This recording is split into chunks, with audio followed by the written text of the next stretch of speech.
People's lives are ordered in a host of different ways, many of which go unnoticed and are taken for granted. Behaviour and conduct on the street are governed by rules, both formal, some of which are set down and enforced by the state, and informal, many of which are based on learnt behaviours or the expectations of others. And the expectations of what behaviours are appropriate can change as the day progresses. In these respects, City Road in Cardiff is no different from any street in any city, anywhere in the world.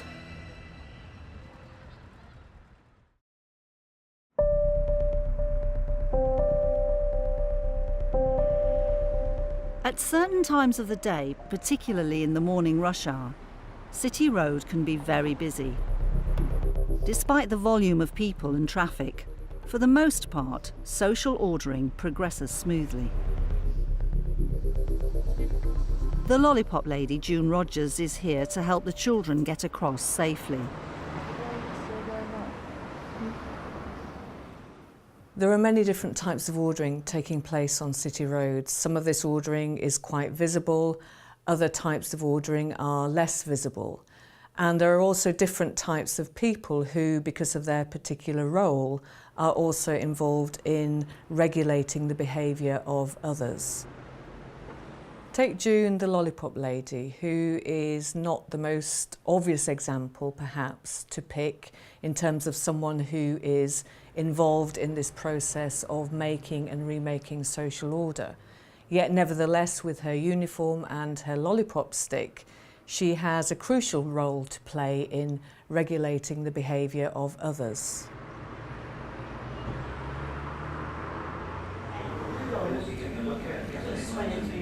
June takes her tea breaks at the Taste Buds Cafe.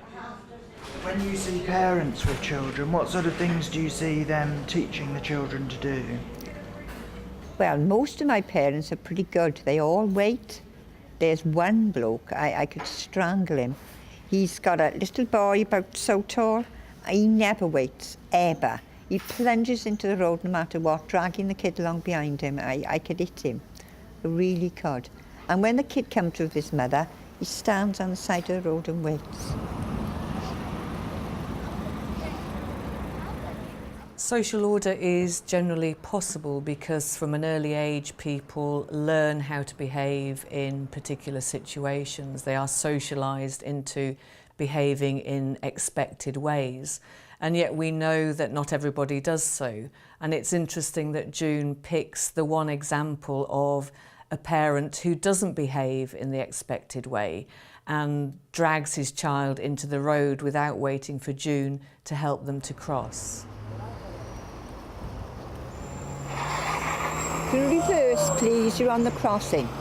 Can you reverse, please? You're on the crossing. Thank you. Social order is sometimes disrupted, and here we have the example of the car which stops on the pedestrian crossing, and we see June remaking social order by asking the driver to reverse. And it's often in these examples of disorder or temporary disruption that we learn a lot about social order, that we begin to see the amount of work which goes into the making and remaking of social order.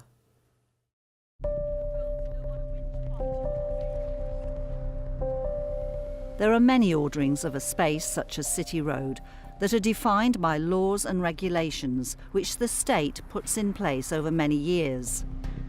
With so many restaurants and takeaways, the local council has an important role to play in managing the public space of the street.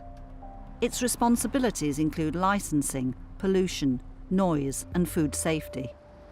Where premises don't come up to scratch from a food safety perspective, we're able to serve notices to require them to improve their standards. We're able to close the premises and we're able to prosecute the individuals concerned, and that has happened on City Road as it has in other parts of the city. Community police officers are another important agent in managing the formal rules that govern a wide range of activities on the street. community policing today is not just about dealing with criminal activities, it's about dealing with quality of life issues such as graffiti, litter, rubbish, and these are the general issues that affect people a lot more than perhaps criminal activity does. Statistically, you're not likely to be the victim of crime more than 2 to 3 times in a lifetime. However, the things like rubbish, illegal vehicles, untaxed vehicles, bad parking, graffiti, these are the issues that affect every single one of us all the time, constantly. By this active monitoring of society, the state is in effect setting a whole set of definitions as to what is and what is not acceptable behaviour.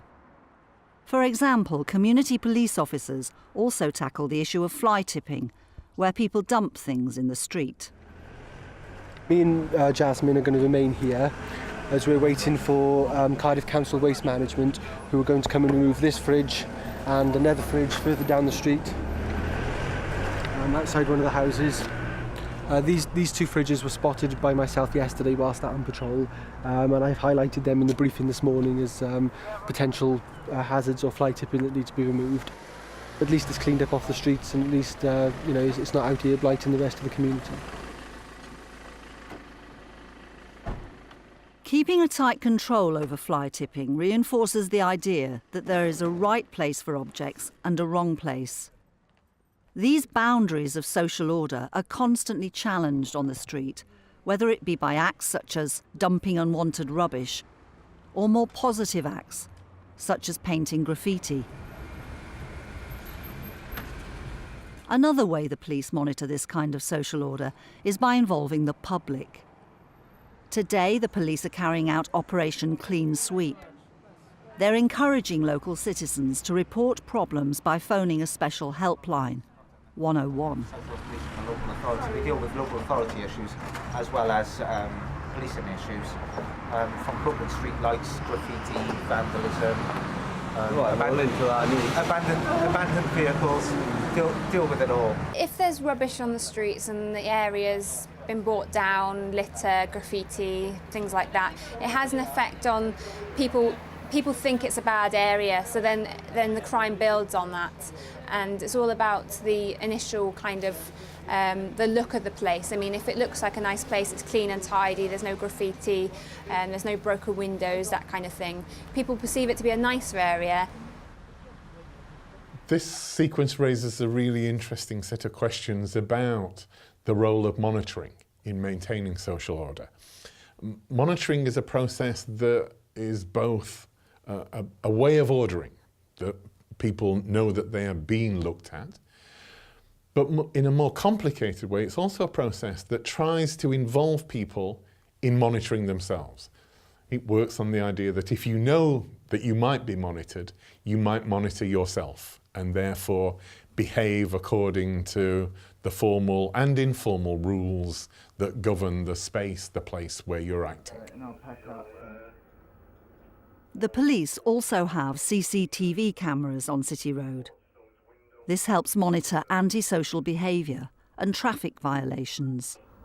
We've got the 3 monitors here, and from this control room we've got the ability to proactively use the cameras. That's rotate them, home in on them, depending on the circumstances. So for instance, the operator, Rick, will change the direction and the focus on the camera located in City Road, Junction Cathartha Street, to give you an indication as to the type of spread that it can and the focus that it can home in on. In quite detail, it can look at car registration numbers, it can look at individuals, shop premises and the like.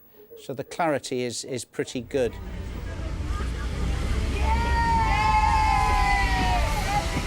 One of the arguments for the use of CCTV relates to concerns, not shared by all, about safety, especially at night. It gets a bit dodgy, doesn't it? Like, yeah, it gets weird at night. Yeah. I don't really I usually just use it for like passing through. You get a lot of leery men on City Road. Yeah, but it's quite like a lot of gangs. Yeah, like they so could potentially like start on people. Yeah. People are very friendly. No matter what time of night you're walking around, you still feel rather safe. You don't feel threatened in any way. And there's always people around, no matter what time of day it is.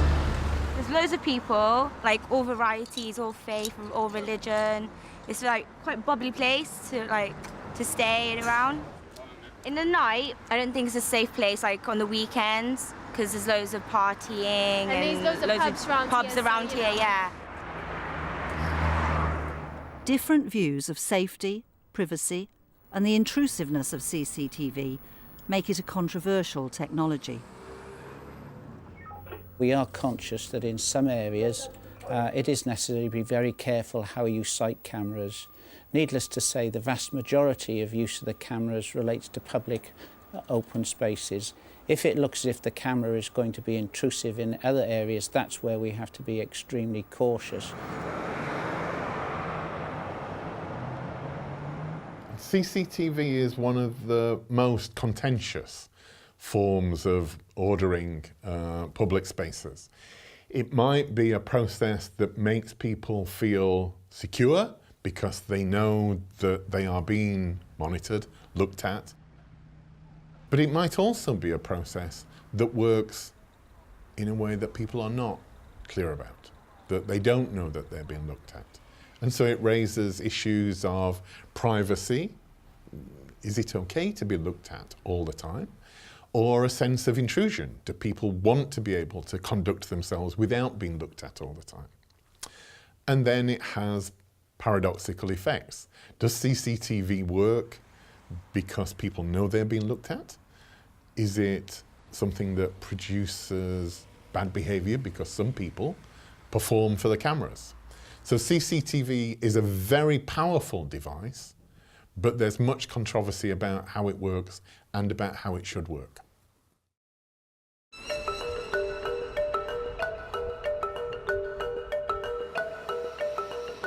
A key function of the police is to monitor traffic violations and the cars on the street.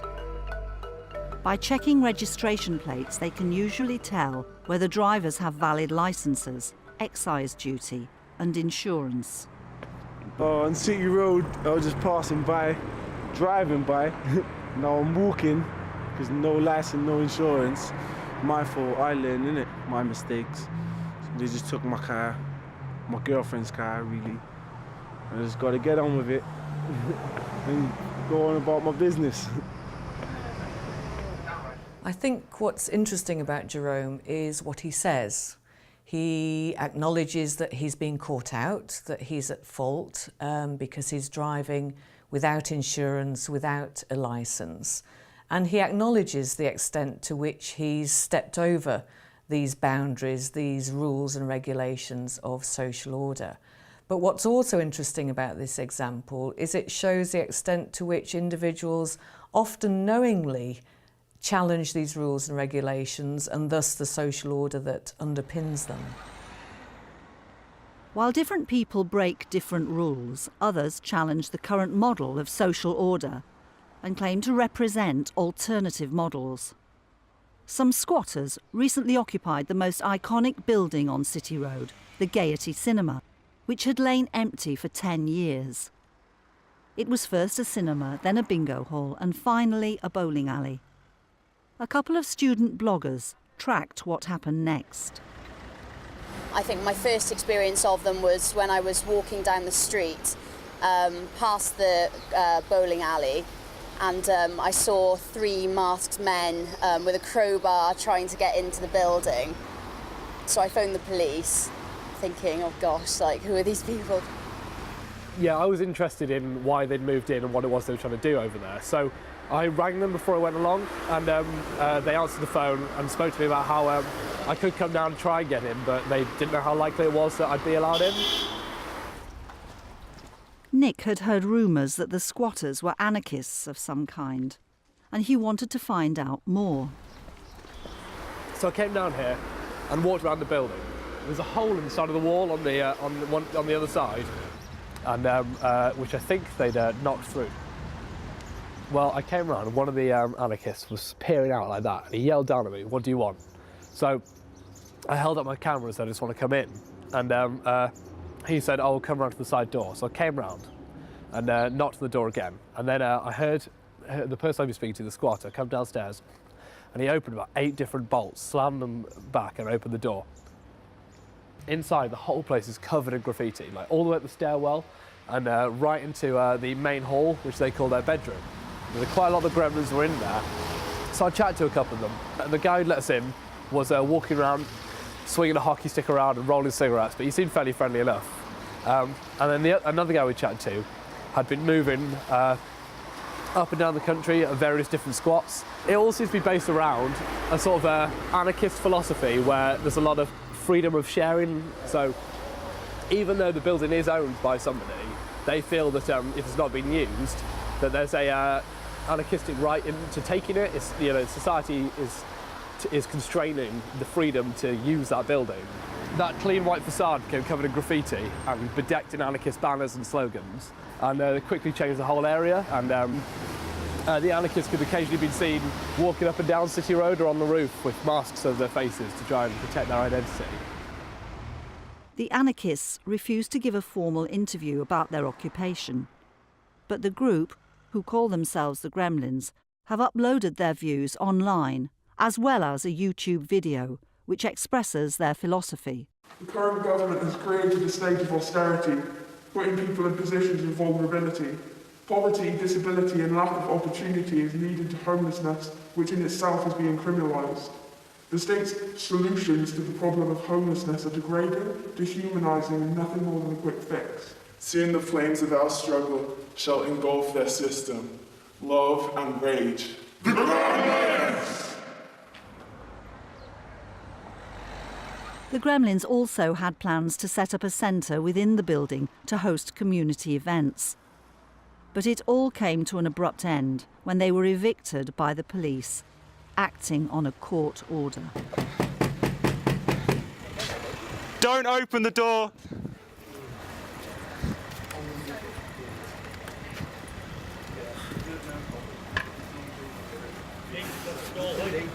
Are you trying to obstruct the filming, sir? What's that? Are you trying to obstruct the filming? Why is that? I'm asking. Is there an issue with that? There may be, yeah. All right.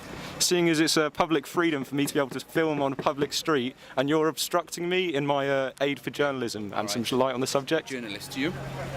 No comment. All right, okay.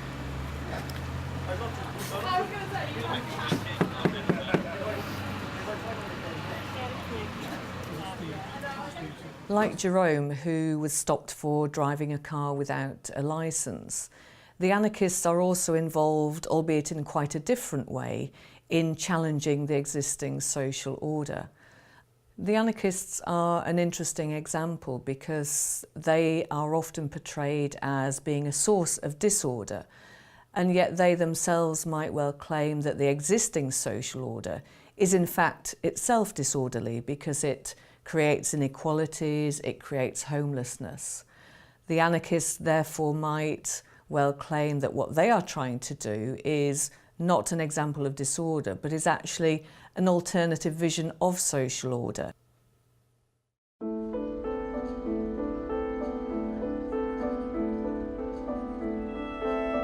Making social order is not just about legal enforcement, but is also about people behaving in the ways expected of them, even from an early age. This can be done through informal negotiations and agreements. As evening comes, young families negotiate the traffic on their way home.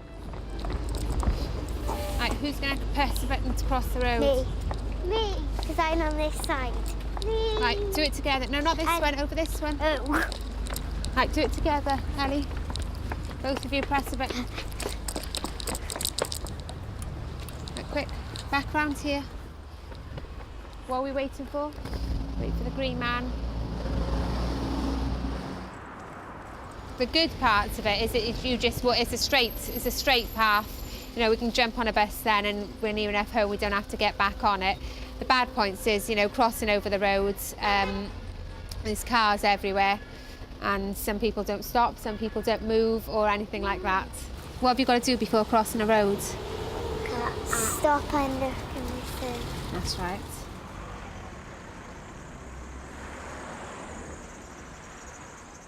But as the family continues its journey down City Road, negotiating various junctions and side streets without formal crossing points, it becomes more of a challenge. Go round here. No. I think the point that needs to come out here is the way in which a lot of ordering is subtle ordering. Our norms and understandings of what social order is internalised, and so we're socialised into behaving in particular ways. Okay, stop. Wait for the van. I think this can be seen very, very clearly in the way in which the child and the mother behave on the street. Interestingly, the van driver also is socialised to behave in a particular way, letting the mother and child go. They look at each other, they nod, the van driver gives assent for the woman and the child to cross the road. And this negotiation is a key form of the more subtle forms of ordering.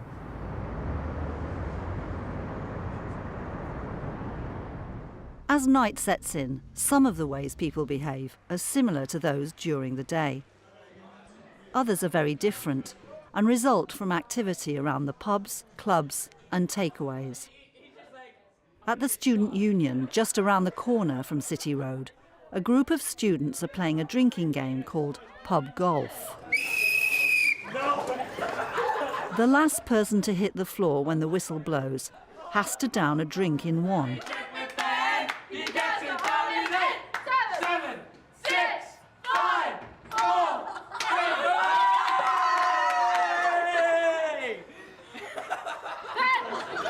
The rules, okay, so the loser forfeit, you have to drink any bottle through their own sock.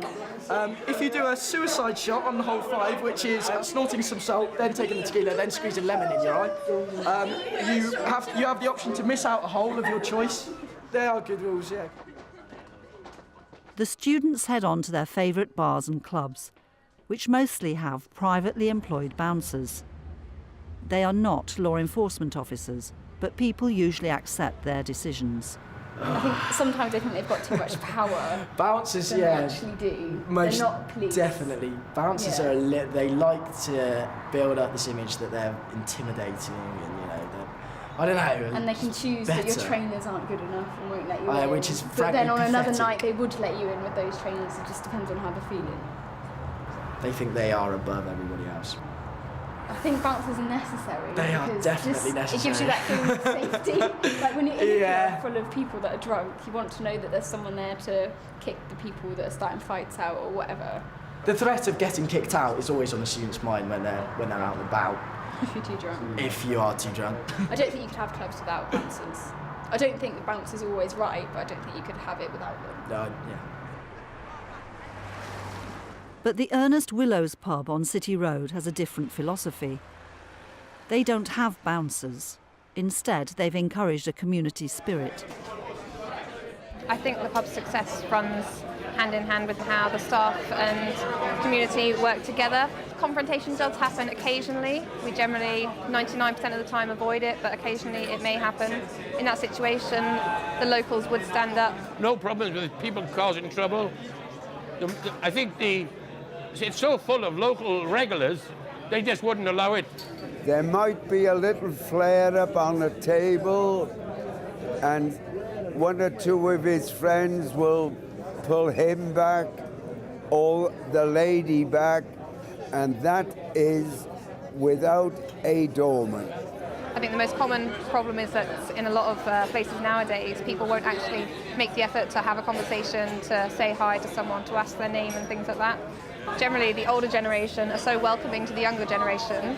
They just make conversation with everyone. You can have students on one side of the bar, you can have older gentlemen on the other side of the bar, yet somehow they'll all mix together.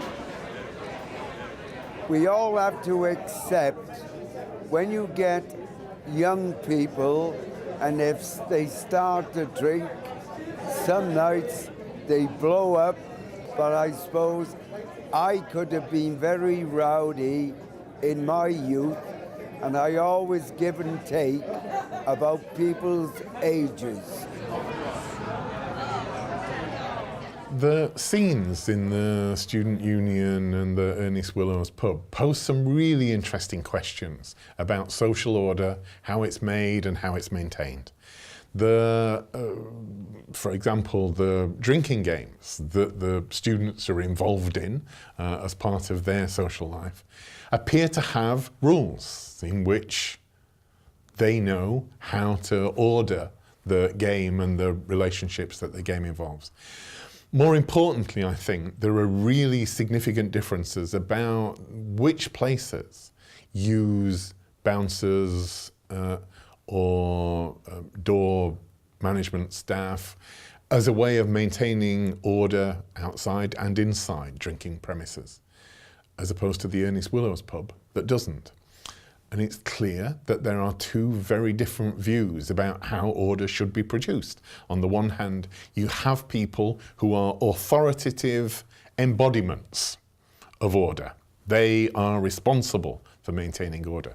The pub, Ernest Willows, on the other hand, has a view that people spontaneously can be trusted to produce orderly behaviour, to look after themselves and the people that they're occupying the space with, that they will conduct themselves nicely and well, and that they will manage any problems that appear.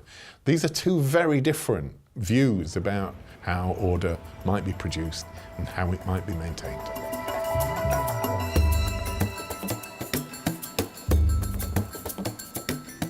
As the pubs and clubs call last orders, many of those still on Cardiff streets head for City Road. I own shares. My chicken's free. Maybe. Yeah, it is. That's good. I come in every weekend, so I get everything I want for free. I'll have my usual. Sometimes it gets too tense, but it's almost fun to work on Friday nights. Because you see many types of people, they're drunk, they do different kind of stuffs. They usually bargain. If they're drunk, they bargain. Okay, if 2-piece chicken is for £2, give me 2-piece chicken for £1. So such bargains, or the chicken on a corn on a cob free, or spicy wings free, give me this. So obviously we're not authorized to give them, so we deny it. So once a customer told me that if I'll give him 1 chicken piece extra, he will let me to kiss his girlfriend. But it's very funny. So many customers come here regularly, so they are now like friends. Many customers are friends. A good experience, but sometimes it's bad also. It gets tense when it's very busy. It gets tense. Maybe some groups, people come in groups, they're drunk, and sometimes even they fight here, over here. 2 weeks before, there was a good fight here, over here. So here Naveed uses another way of producing a sense of order. He uses a sense of humour to engage with his customers and keep things flowing. What this reminds us is that we have seen across the film a whole variety of different ways of making and maintaining social order. We've seen formal, authoritative ways of organising social life in an orderly fashion. But we've also seen lots of informal ways in which people interact, engage with one another in making and maintaining social order. We've also seen that these things differ between daytime processes and relationships and those that take place in the evening and at night. It is important, I think, that what we have seen across the film is this diversity of ways of producing order, of dealing with moments of disorder, and of finding ways of living together in the space of the street.